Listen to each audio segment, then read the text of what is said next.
potentiellement Marine Le Pen ne serait pas éligible pour 2027. Ah oui, Elle aurait une peine d'inéligibilité. D'accord. Mot très compliqué à dire au demeurant. Possible, ouais. Vas-y, dis-le. Inéligibilité, Tu vois. Je veux pas qu'il me file. Il faut que la justice, elle soit juste pour tout le monde. Enfin, moi, je suis quand même assez énervé contre les Français parce qu'ils se plaignent de choses pour lesquelles ils votent. Et ça fait 40 ans que ça dure. Bonjour à tous, bienvenue sur VA+, c'est le grand retour des micro-trottoirs. Aujourd'hui, on est à Paris toujours pour poser une petite question à nos amis parisiens de savoir ce que ça leur fait de savoir que potentiellement Marine Le Pen peut être inéligible pour 2027. Pour rappel, le 13 novembre, le parquet de Paris a requis contre Marine Le Pen 5 ans de prison, dont 2 fermes, 300 000 € d'amende et surtout une peine d'inéligibilité de 5 ans. Cette peine est dite avec exécution provisoire, ce qui signifie qu'elle est directement appliquée après la condamnation et même s'il y a appel. Est-ce que vous avez vu que potentiellement Marine Le Pen serait inéligible pour 2027 à cause de cette histoire d'assistante parlementaire? Moi, je me prononce pas.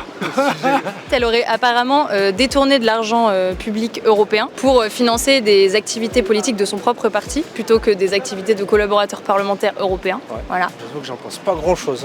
Tant mieux, moi je dis juste tant mieux. Tant mieux. Ouais. Certains pensent que c'est retirer une intention de vote, c'est-à-dire que ceux qui voulaient voter pour elle ne pourront pas le faire. Ou alors c'est la justice et il faut laisser faire.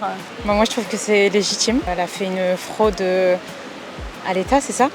Et donc je trouve que c'est légitime et moi je trouve que c'est juste. Vous pensez que ça peut être quoi la réaction si c'est vraiment le cas? La réaction des Français? Ou la vôtre?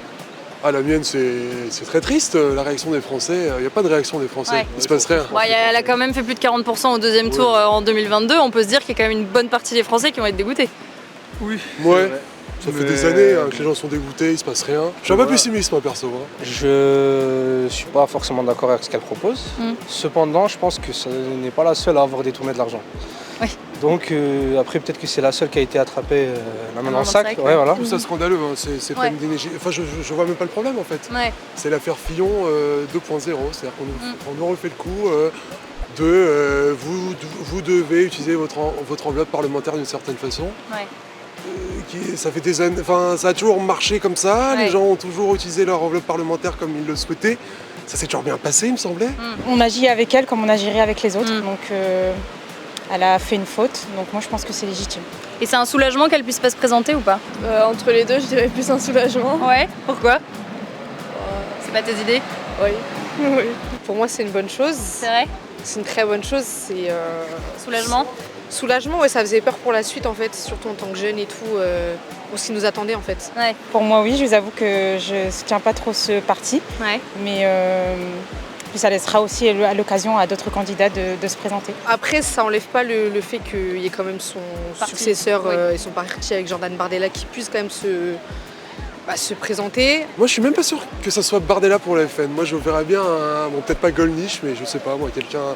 Déjà en marche, ça va être très compliqué de savoir, parce qu'ils vont tous se tirer dans les pattes pour essayer d'être candidats. Oui, ça va être Attal, je pense, pour En Marche, ça c'est clair. Je me permets juste de vous interrompre pour vous rappeler que si vous voulez nous soutenir, vous pouvez vous abonner, aimer cette vidéo évidemment, la commenter si vous avez des choses à dire.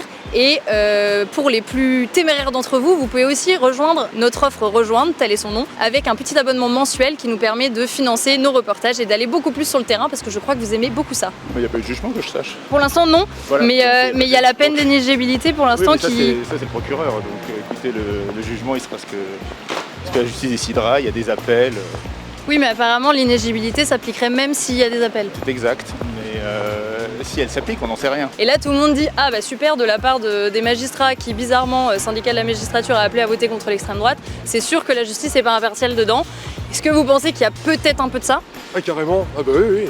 Ouais. Le syndicat de la magistrature, le mur des cons, ça fait des années que c'est Ouais. ça de toute façon. Enfin, on connaît, hein, c'est pas nouveau. Franchement, en vrai, ça survient juste au moment où pense ça aussi doit être.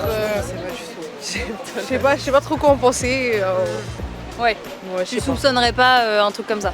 Non, je pense pas. Trop gros? Ouais, je pense pas qu'on en est à ce niveau-là quand même. T'espères pas? Enfin, j'espère pas non plus. Bon après ça tombe sur la bonne candidate apparemment pour toi donc pour l'instant C'est la bonne candidate pour moi, ouais. ouais, un petit peu de coup de bol. Et alors il y a quelqu'un qui l'a défendu, c'est Jean-Luc Mélenchon. Je suis donc partisan du fait qu'on ne lui applique pas immédiatement et sans voie de recours l'inéligibilité et après que le jugement s'applique si les juges décident de l'appliquer et elle fera les commentaires et moi aussi que j'estimerais nécessaire. Qu'est-ce que vous en pensez? C'est quand même une grosse tête dans la partie politique, donc je peux comprendre aussi qu'ils la soutiennent. Ou alors peut-être c'est sa position dans le sens où il se dit que si un jour ça lui arriverait... Je pense que c'est un petit côté, comme on est en politique, il y a toujours un petit côté de... C'est rare les gens trop gentils. Voilà, je vais faire le... Comment dire, je vais passer le balai sur mon seuil, mais à mon avis, c'est pas vraiment le côté fair play, parce qu'il a pas manqué de tacler quand il y avait besoin de tacler. Donc ça m'étonnerait que ce soit juste du fair play. Je pense qu'il y a un petit truc de... Si lui, ça lui arriverait, il aimerait bien que Marine Le Pen soit de son côté également. Je pense que oui, clairement, c'est ça. Parce que bon, à mon avis, ils ont tous des casseroles derrière. Donc, quel que soit le parti d'ailleurs. Si le FN l'a fait à son époque, il y en a peut-être d'autres qui connaissaient la magouille. Oui, probablement. Et puis est-ce que c'est pas sa meilleure ennemie? C'est sa meilleure ennemie aussi en vrai. Parce qu'il a pas quelques voix grâce à elle. Oui, parce que c'est vraiment son contraire en fait au niveau des idéologies et tout. Vous pensez qu'il dit ça parce qu'il est honnête et Moi, je vois plus il est fair play? Je vois plus de l'honnêteté pour une fois de la part d'un politicien. Jean-Luc, le mec fair play, bien sûr, oui. Après, je vois pas en quoi ça arrangerait ses affaires. Apparemment, en 2018, il avait un peu la même histoire. Il y avait des collaborateurs parlementaires qui auraient été un peu emploi fictif. Moi, je pense que peu importe si qu'elle soit condamnée ou pas, je pense qu'on mettra le nez dans ses affaires à lui. Donc, Et dans ces cas-là, lui aussi devrait être inéligible? Il faut que la justice, elle soit juste pour tout le monde. S'il y a une décision de justice qui doit être prise, autant qu'elle soit prise. Si c'est juste forcément lien avec les élections. Voilà. Et pourquoi vous pensez qu'il la défend comme ça? Est-ce que c'est parce que lui, il a peur qu'on aille regarder du côté de ses affaires? Ou est-ce que c'est parce que Marine Le Pen est la candidate idéale pour lui? Parce que si elle n'est pas là... le voter contre l'extrême droite marche un peu moins. Quoi. C'est juste une question de justice, on va dire. Je pense qu'il essaie juste de faire la part des choses. Les législatives, malgré tout, ont donné raison à l'extrême droite. En 2027, donc s'il n'y a pas Marine Le Pen, il n'y aura pas non plus Emmanuel Macron, puisqu'il ne peut pas se représenter. Et si on découvre que Jean-Luc Mélenchon a la même histoire, si les trois ne peuvent pas y aller, donc là on va s'amuser. Ah bah ça va être cool. C'est bien d'avoir du changement un peu. C'est ça, un petit suspense.